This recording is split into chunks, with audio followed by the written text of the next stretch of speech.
દેવગઢ બારિયા સબ જેલમાંથી આરોપી ફરાર થયો હોવાનો મામલો પ્રકાશમાં આવ્યો। દેવગઢ બારિયા પોલીસે ફરાર આરોપીને ઝડપી પાડ્યો છે। જી હા, પોલીસે આરોપી મનોજ ભરત કટારાને ઝડપી પાડ્યો। મનોજ ભરત પોક્સોનો આરોપી છે। પોલીસે હાલ તો ફરાર આરોપીને ઝડપી પાડ્યો છે।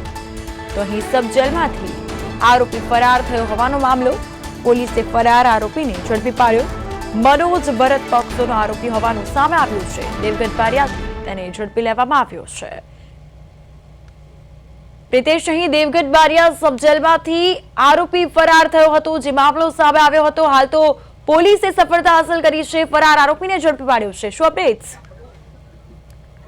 જે કૃપાજી, દેવગઢ બારિયામાં 2 દિવસ અગાઉ જે છે તે આરોપી છે ભાગી છૂટ્યો હતો। જેલની અંદરથી મોડી રાત્રે પોતે બીમાર હોવાનું કહી અને ત્યાં બહારની જે કસ્ટડી છે તેને બહાર નીકળ્યો હતો। તે દરમિયાન તે ભાગી ગયો હતો, પરંતુ પોલીસે તમામ જગ્યાએ જે નાકાબંધી કર્યા હતા।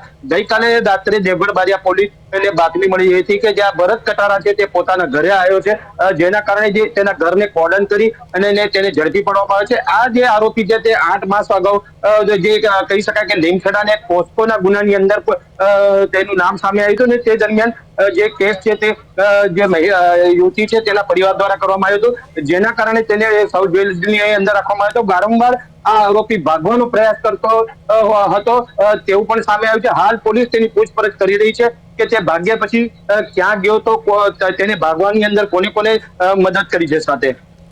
બિલકુલ બિલકુલ પ્રિતેશ, તો હાલ તો પોલીસે સફળતા હાંસલ કરી છે અને પોલીસે આ ફરાર આરોપીને ઝડપી પાડ્યો છે। પોલીસનું શું નિવેદન? જી, પોલીસના જણાવ્યા પ્રમાણે જે આરોપી જે છે તેને એક એવો ડર હતો કે જ્યાં પોસ્કોના ગુનાની અંદર પોતાને સજા થશે, જેના કારણે તે છેલ્લા કેટલાય સમયથી આ રીતે ભાગવાનો પ્રયાસ કરતો હતો। પરમ દિવસે મોડી રાત્રે 1:30 વાગ્યાની આસપાસ તે ભાગ્યો હતો। ત્યારબાદ જે જિલ્લા પોલીસને ખબર પડતા તમામ જગ્યાએ નાકાબંધી કરવામાં આવી હતી। ગઈકાલે મોડી રાત્રે એટલે કે 2 વાગ્યાની પોલીસને જાણ મળી હતી કે તે જે આરોપી છે તે પોતાના ઘરે આવ્યો છે, જેના કારણે તેના ઘર જે છે તેને કોર્ડન કરી લેવામાં આવ્યું અને તેને હાલ ઝડપી પાડવામાં આવી છે। પૂછપરછ પોલીસ દ્વારા કરવામાં આવી રહી છે કે આ આરોપી જે કહી શકાય કે ભાગવા માટે કોને કોને મદદ કરી હતી, કોઈ જેલનો સ્ટાફ તેનામાં સંડોવાયેલો છે કે કેમ। બિલકુલ બિલકુલ પ્રિતેશ, તમામ માહિતી અપડેટ્સ બદલ આભાર। તો સબ જેલમાંથી ફરાર આરોપી જે હતો તે હવે પોલીસે તેને ઝડપી પાડ્યો છે। હાલ તો પોલીસે કાયદાકીય કાર્યવાહીનો દોર શરૂ કર્યો।